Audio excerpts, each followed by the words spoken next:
What's up, guys? Josh with Navigate the Wild. I wanted to take a few minutes today and show you super beef. What is super beef? First of all, super beef is basically ground meat with organ meat ground into it. So you get all the elements from organ meat that would, a lot of people get squeamish about eating organ meat, primarily liver and heart, and they throw that stuff away.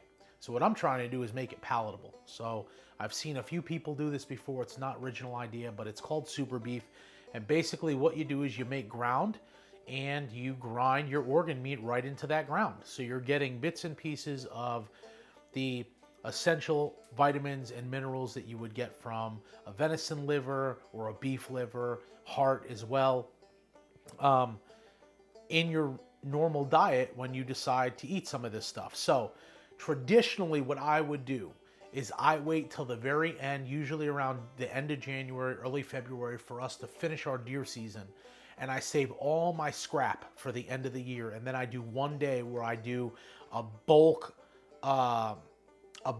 grind meat session where I grind all my venison, all my wild hog for the year that I left for scrap. I go to my local butcher shop and get added beef fat or pork fat or a mixture of the two.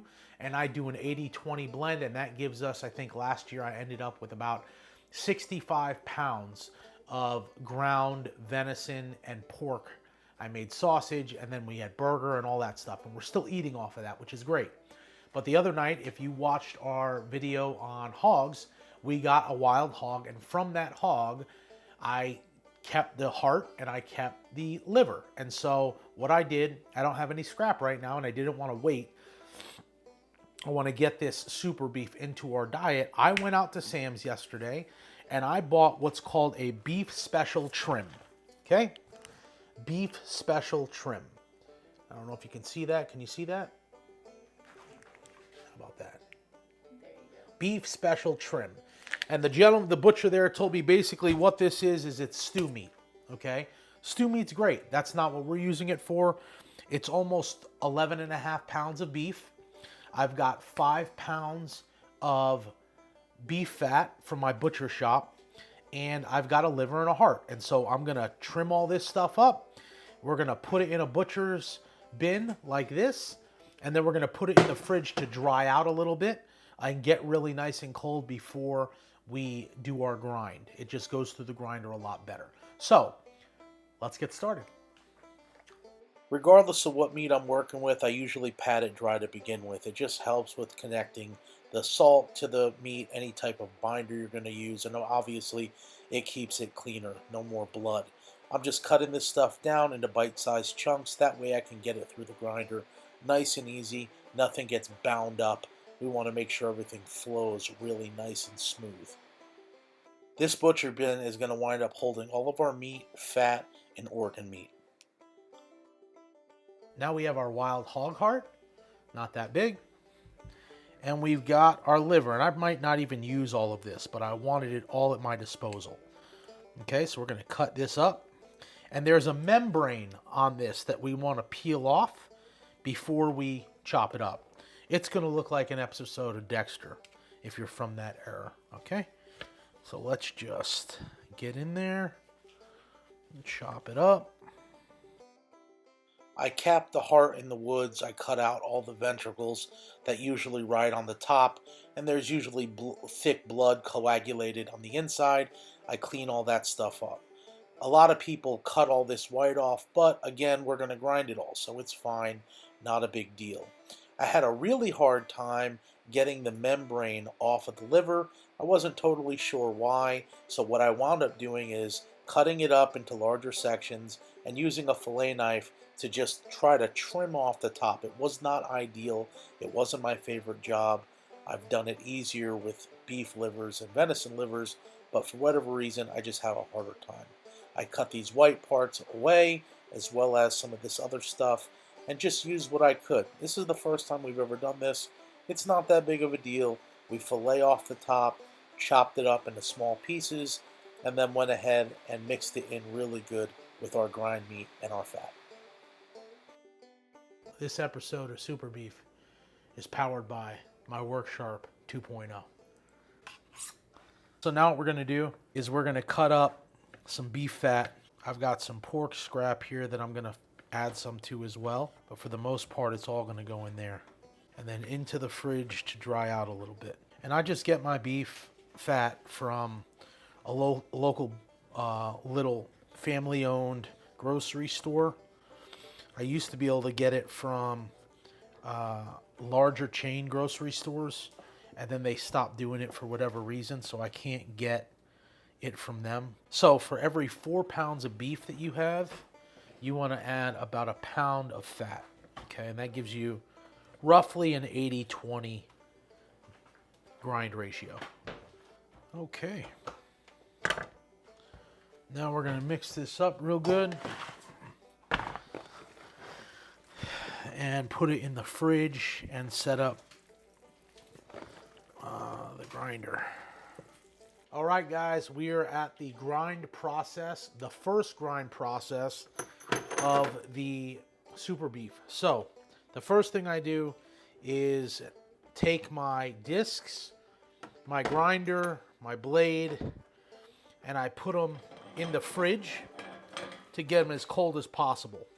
So this is a LEM Big Bite. It's the half horsepower. It's awesome for what we do here. I've done probably 100 pounds or so of grind through it so far. Last year, a buddy of mine got me this for Christmas. Actually, shout out to Tom. Probably one of the most epic Christmas gifts a man could purchase another man. And so super awesome. So what we're going to do is we're going to grind all of this through. The first grind, I don't want to hear it in the comment section. It's a coarse grind. It's not very flattering. It's not very sexy. It looks worse. The second grind is where the magic happens. It's a fine grind. It looks beautiful. And so let's get through this first one together, and then we will go ahead and do the second grind. That is the fine grind, and it'll be much more flattering. So the first thing that you're going to do is you just load up your hopper. Okay, now this is all really cold, good meat. We got the liver in there. We got the heart in there. This should not take long to grind. And let's start feeding it through.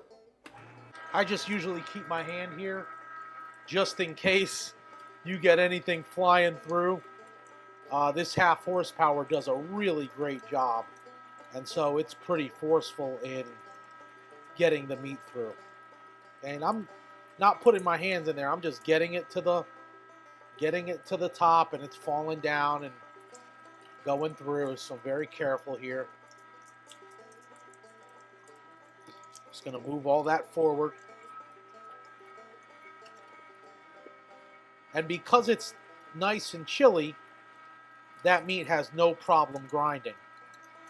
Now with this organ meat in here, and you know, we only had one, so we're doing what we can, you know. I just didn't want it to go to waste. You probably won't even be able to tell that there's any organ meat in this, which is fine. We're really just trying to get the vitamins and nutrients from it, and go from there. Give it a little help, and we're back in business. And you're not pushing down on this, you're just letting gravity do its thing. Almost done. You could smell that liver in there though. It's just a stronger smell, man. Now what I'll do is I will take a few ice cubes and put the ice cubes through one at a time. And what that's going to do is just kind of clean out whatever bits and pieces are left behind before we go through our next grind. And you want to do this one at a time because it can bind up in there. So nothing crazy. You'll see it push through.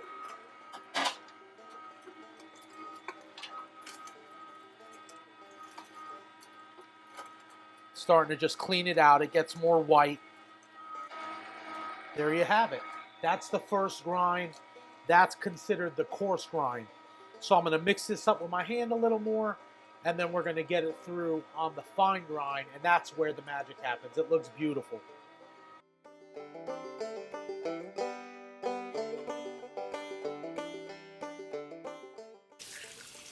All right, guys. So now what we're going to do, just because you don't want to have buildup of friction, is I clean everything off. We're good to go. Dry everything off. And I'm just going to take some canola oil, some spray canola oil. I'm going to put it on my grinder. Make sure everything goes nice and smooth. Nothing crazy, right? Slide that back in. Because this all builds up heat, you know. I'm going to do the same thing with the blade. Blade goes on. And the same thing with our disc. Disc gets sprayed and put on. Now everything is nice and lubed up. Probably should have done that the first time through. Now once we're done with this next grind, what me and my wife will do, we just got a basic scale, a food scale off of Amazon. I don't know, it was under 20 bucks.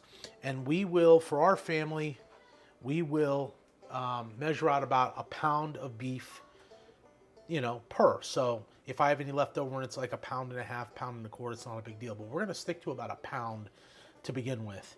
And we're just going to vacuum seal them all, wrap them in butcher paper, and next thing you know, we have bricks of gold. So we'll show you that process as well. Here we go. Again, we're going to fill the hopper. Try to be careful here. Nope.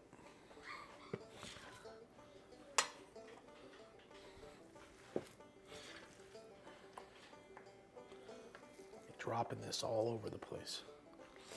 Let's not do that. I do need a nice butcher bib. Okay, here we go. And you'll see how nice this comes out. So nice. Look at that. Beautiful.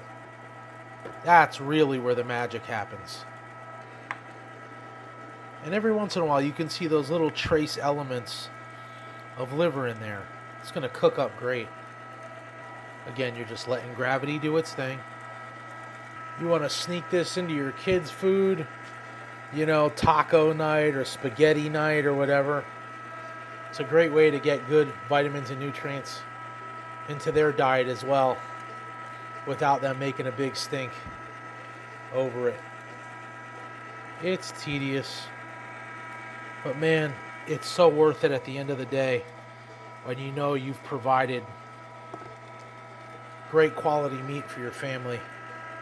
It gets even better when it's venison. It's something you hunted instead of something you bought in bulk. But either way, I get super pleased with it. It's just a cool tool to have in your back pocket. It's cool to be able to know, hey, yeah, if I wanted to, I can ground meat. And I don't know, it puts an extra spin on burger night too. You know, you're like, yeah, I got burger. Some guy's like, oh, what'd you do? You're like, I ground my own. You know, it's just like a man card thing. You're like, yeah.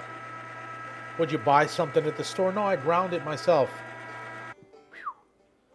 SuperBeef. We're going to bag it up and then we'll show you what we end up with. You'd be shocked at how fast you get the handle of what a pound feels like. And so we just ball them up and put them in. And then my wife shrinks them down into tubes and vacuum seals them. This makes the process great because if you want to cut it in half, you know you have about a half a pound of meat. 4 sections, you know you have quarter-pound burgers. So it just makes it really easy for us. It also helps with making breakfast sausage because then you get those discs, you put them in your sausage press, and next thing you know, you're good to go.